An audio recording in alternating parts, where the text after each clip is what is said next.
Well, good afternoon. We're going to be talking on our Incoterms and Margins series about Incoterms 2020. I suppose one of the most misunderstood three letters that are used about risk, obligation, who the seller's responsibility, who's the buyer's responsibility. So I'm just going to cover a few areas here, and then obviously as part of our series we'll be delving more deeply into it. You can do a course on this, and we have got a webinar coming up with the ICC soon if anybody wants to jump on that. But it's a practical guide really to the rules and the governing the international trade.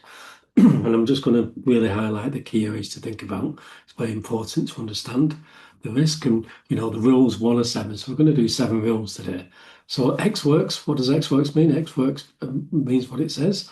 So it's X works from the seller's premises directly to the buyer. The buyer will take control of the freight forwarder. He'll arrange all the arrangements with the freight forwarder. He will tell or instruct the exporter that they're going to be sending a trailer or container, however it's dependent if you're going by sea or road or even rail. X works can be used in all terms that are used in the different modes of transport. There's a lot of risk there, and I want to highlight a few things so people understand. Obviously, under X works, it's the responsibility of the buyer to arrange everything and also do the customs. So the customs is actually done by the buyer. In most cases, the freight forwarder doesn't really understand that link and would ask the seller to create the export direct. They will ask for the commercial invoice and they'll create the documentation or the export entry from that, when actually it's the buyer's responsibility. Also, from a loading point, actually X works stops. It's, the basis of the goods are ready to be collected and that's it. So, but you wouldn't expect somebody to come to your warehouse and load the vehicle. So again, I'm always confused why people use these terms, but I understand why, because the sales guy or commercial team do a deal and it's from the premises, but not understanding how the rules work. Another thing with X works, another thing to be conscious of is it's great selling on X works, and depending on how you're going to get paid. Now, if you get paid straight away and you can invoice it, great. But if you can't invoice it until it's actually collected, how long is it going to take for somebody to collect it? In my experience of being in logistics, when we had X works things to collect, it could be 10, 12 days before you actually collect the goods. So then if you're not invoiced until the 12th day, you've already lost a week where you could have shipped it out, invoiced it, got within that 30 days. If you're running towards the end of the month, you're going into another month, again, depending on how your credit works. So again, some conscious things to think about. Where the risk passes to the buyers, we know very early. So if you're a buyer and somebody's forcing that, and everything in Incoterms is seller, buyer. The risk as a buyer is everything. So the maximum responsibility under X works is the buyer because he takes full responsibility to collect it. But you imagine now being an importer, you've been asked to collect it back and beyond in China and take all the responsibility. How do you know? Or India, how do you know what's happening there? You wouldn't use that term, or you shouldn't use that term. It's okay if you're using a carrier who has all this infrastructure in place, but when you're dealing with containers and everything else, it can be very costly. And also lots of problems with the visibility and everything else, because okay, you're collecting it and you're sending there, but it's very difficult to control. So again, if you're buying, just be very careful with X works. Again, I put some key things on there. And again, misused, obviously clearance seller loses visibility, export documentation risk falls on the buyer. What happens if we get stuck at border? Who's responsible for it? The traceability, what if something goes drastically wrong or it ends up somewhere it shouldn't end up? Traceability, you're the exporter, you should have all your things in place. What happens if you have an audit and VAT scope where you've invoiced 0 VAT, but actually you've got no proof of where them goods have actually been delivered to? Could have been delivered around the corner from HMRC knows. So again, there's often a lot of confusion with VAT and HMRC quite rarely push that VAT back to you if you haven't got proof. Again, just test your knowledge under expert. Who's responsible for arranging the export clearance? Is it the seller, the buyer, the freight forwarder, or the bank? Something to think about. I'll just leave it on here just while you're deciding, because obviously I always have the answer on here. It's always the buyer. So the buyer takes full responsibility. So if you're selling and you're selling under experts, the buyer takes maximum responsibility. What happens though if you're in raw materials as a manufacturer and you're buying your goods from everybody, you have to do X works, you know what a pain it is. So again, don't imagine that as an exporter. I never understand why we make things so difficult when actually what we want to do is increase our traffic and increase our profits. Yeah, they might be able to get a cheaper trailer. Well, if they can get a cheaper trailer, just use FCA. So FCA, but very clever FCA, it's FCA your facility. If you're using a 3PL or it's going from an airport, it's FCA for the delivery point. What does that mean? The delivery. The delivery, like Xworks, is delivery at your premises. Delivery under FCA is delivery at your premises if you've listed it. So once it's been delivered onto the vehicle and it's left the yard, the responsibility then sits for the buyer.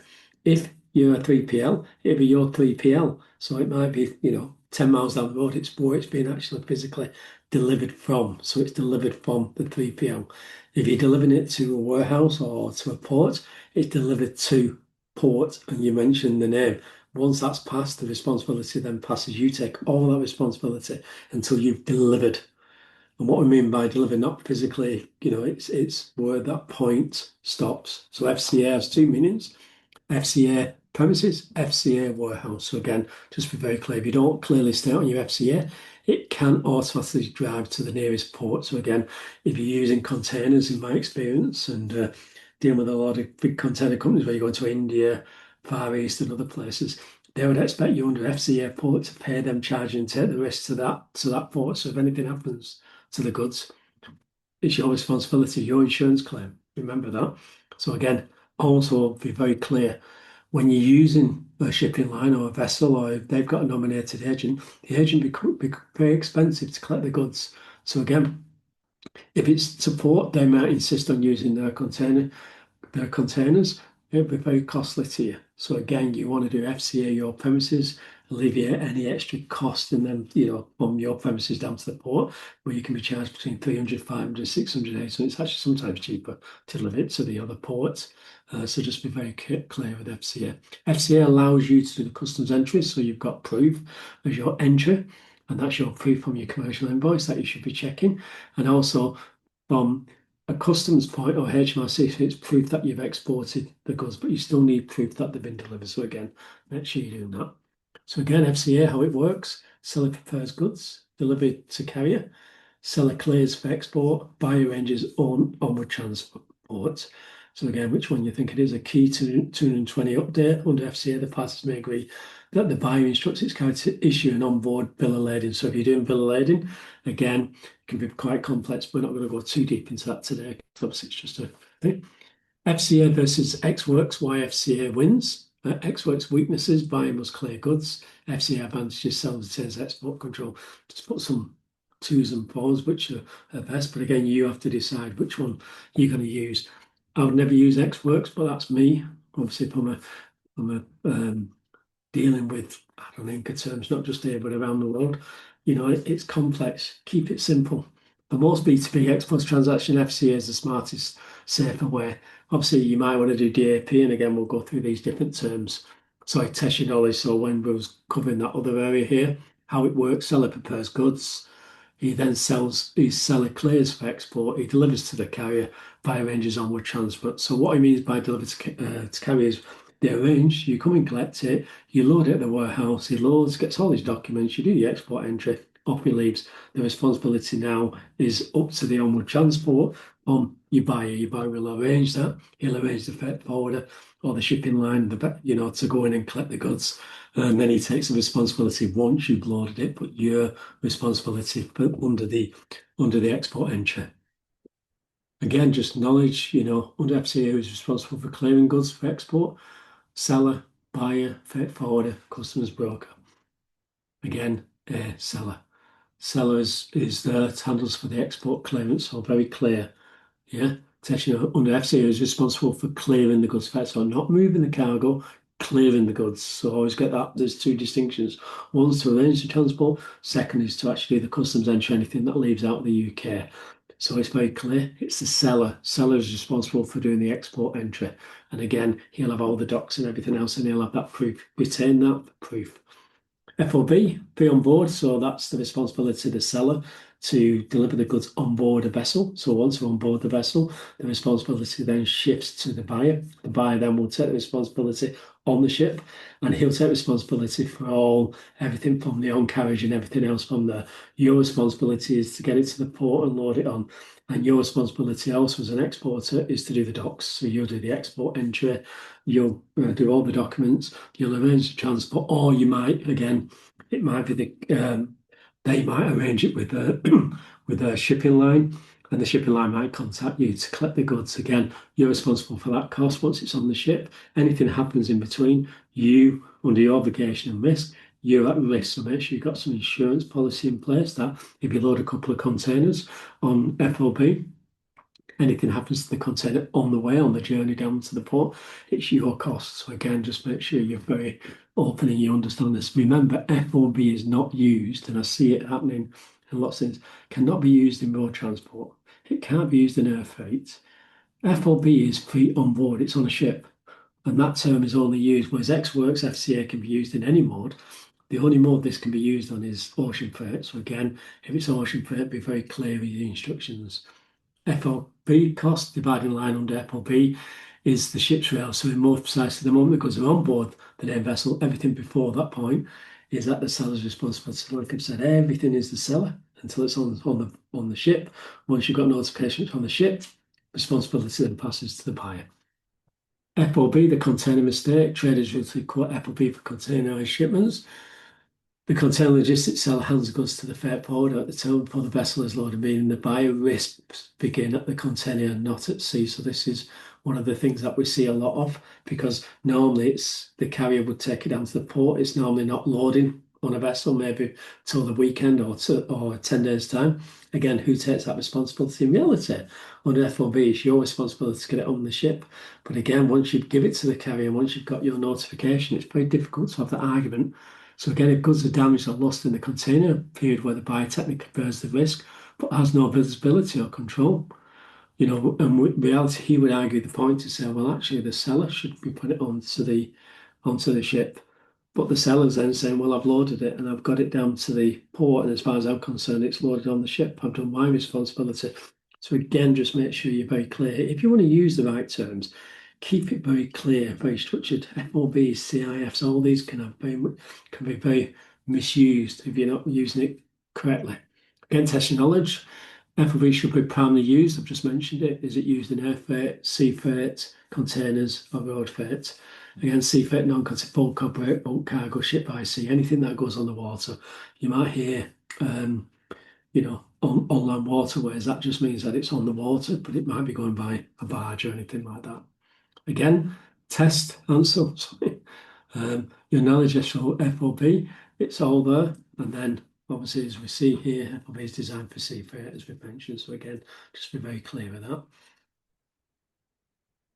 Cost insurance and freight, CIF. So remember, when you're doing CIF, you're insuring the cargo when it's on the ship under your insurance.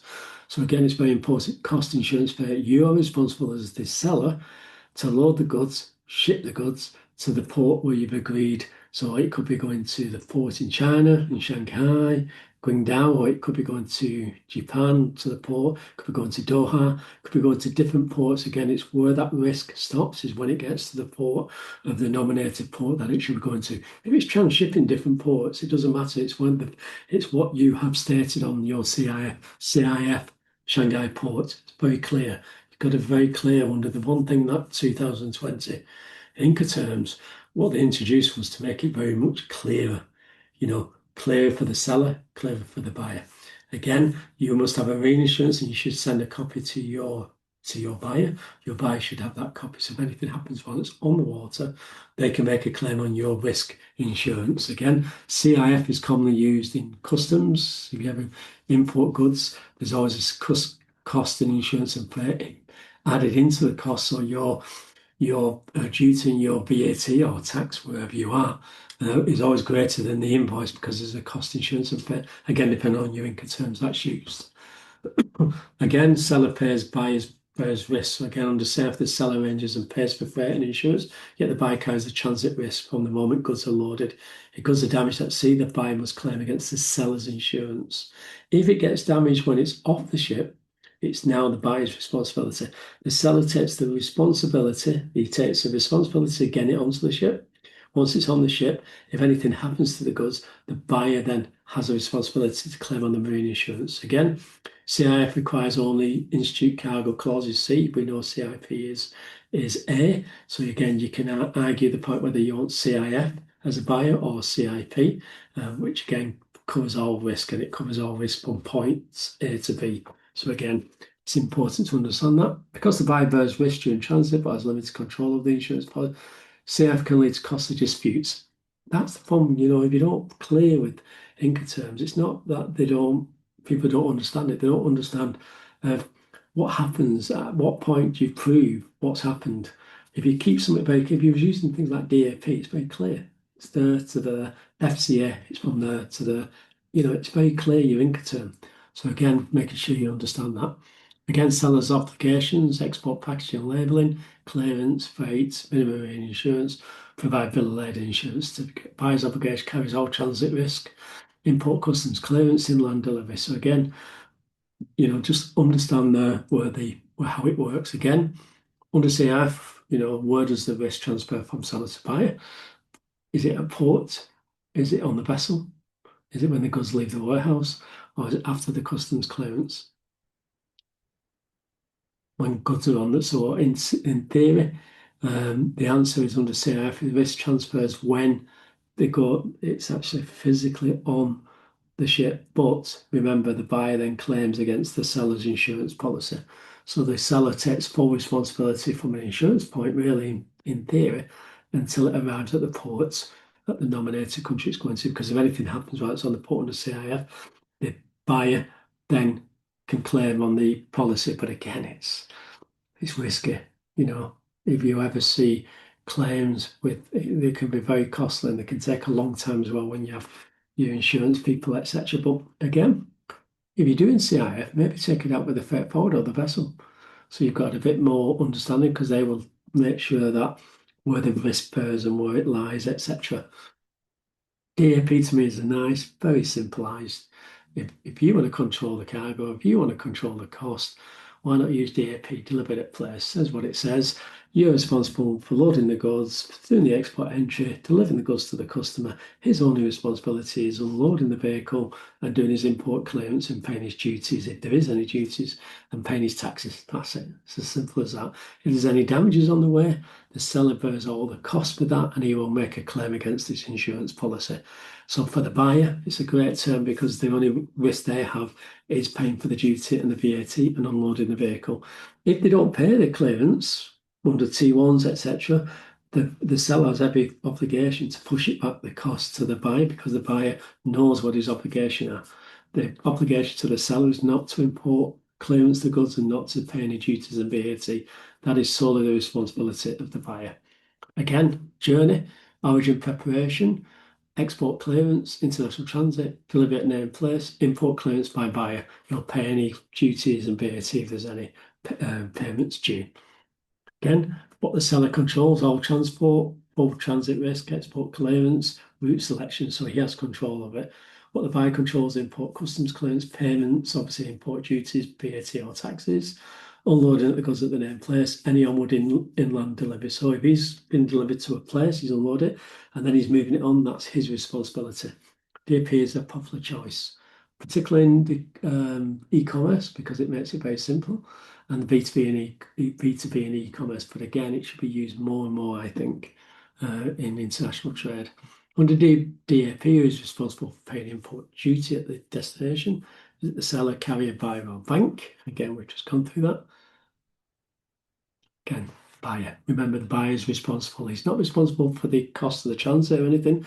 He's only responsible for when the goods come, he'll get notified by his customs agent or the customs agent who's dealing with it, and he'll either have, depending on which country they're in, they could have a deferred system like they have in the UK, or he might have to pay the taxes and the VAT and duties possible before he can receive his goods.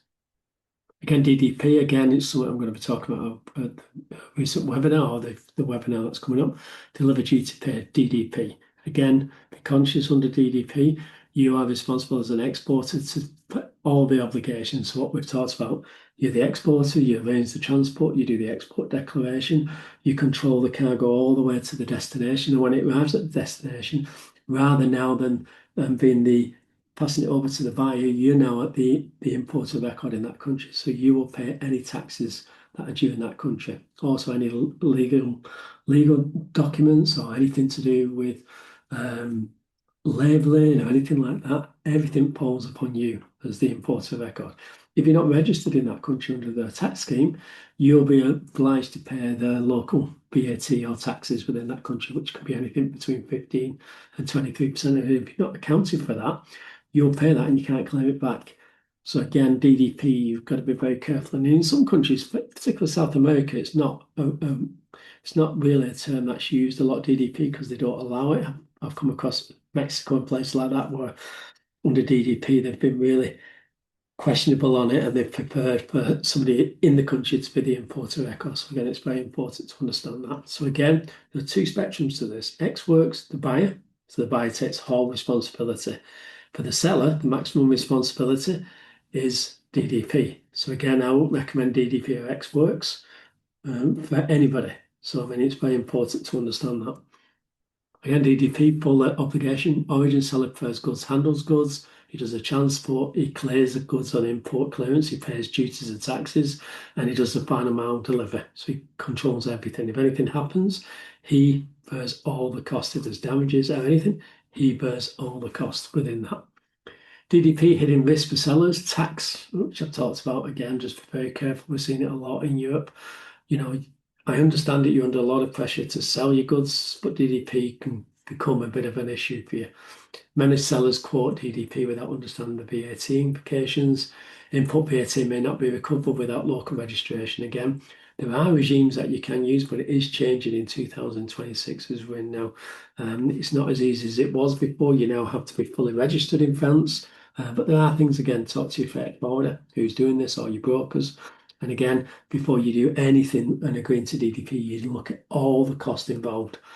You know, I had it recently where somebody said, well, it's like, I'll just double the price and pay, you know, they can pay for it. And I'm saying, yeah, but you're paying the taxes on the double price. So not only are you charging them more and being uncompetitive, you're actually paying more money as well. So it defeats the whole object. So again, it's just being conscious of that. Again, test your knowledge. Under DDP, who's responsible for paying import VAT? Is it the seller, the buyer, the freight forwarder, or the broker? Yeah, the seller. So under DDP, the seller bears all the costs. So again, be conscious of that. It's very important. CFR, last one's cost and freight. I want to bring this in because a lot of people get confused with CFR. What does CFR actually mean? CFR is quite a nice term to use if you're an exporter, if you don't want to have the risk of the insurance, because you're responsible to load it at your premises, to deliver it at the port wherever you've agreed on the inland waterways transport, or whichever port you've agreed to, if it's going to a railhead. I used to do a lot to the railhead in Johannesburg for clients. It's where that risk stops. So what CFR basically means is that you will pay the freight as a seller. You'll take full control over that, and you'll pay the cost to the delivered point where you've agreed to deliver it to, at which port or which railhead, depending on how you agree it. Under that, when you load it onto the ship, even though you're paying for all the freight, the buyer then takes on the responsibility of the insurance. Even though you're paying for the transport, your risk is passing once it gets on board the ship. So once it's on board the ship, if anything happens while it's on board the ship, the actual buyer bears all the responsibility. And they don't understand that. And that causes a lot of problems that if anything happens while it's on the ship and there's damages or it gets overboard or whatever, under CFR, the exporter or the seller has covered themselves. So even though they've agreed to pay for the cost, they're actually passing the risk over to you as the importer. So again, just be very careful when we talk about CFR. Again, seller pays freight, buyer bears the risk. So under CFR, the seller pays the ocean freight to the named destination port. However, risk passes at a very early stage.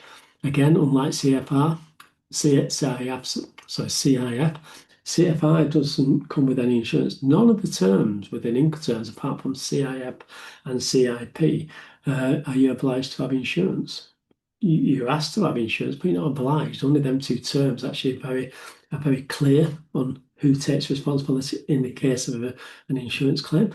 But actually, CFR Nothing. So again, if you're the buyer, you've got to make sure you've got some cover in place because if anything happens, you're going to bear the cost of that. Again, documentation very clear. The buyer, again, with a clean bill of lading or equivalent transport docs for the document essential for buyer to take delivery and present the banks under any documentary credits or anything like that.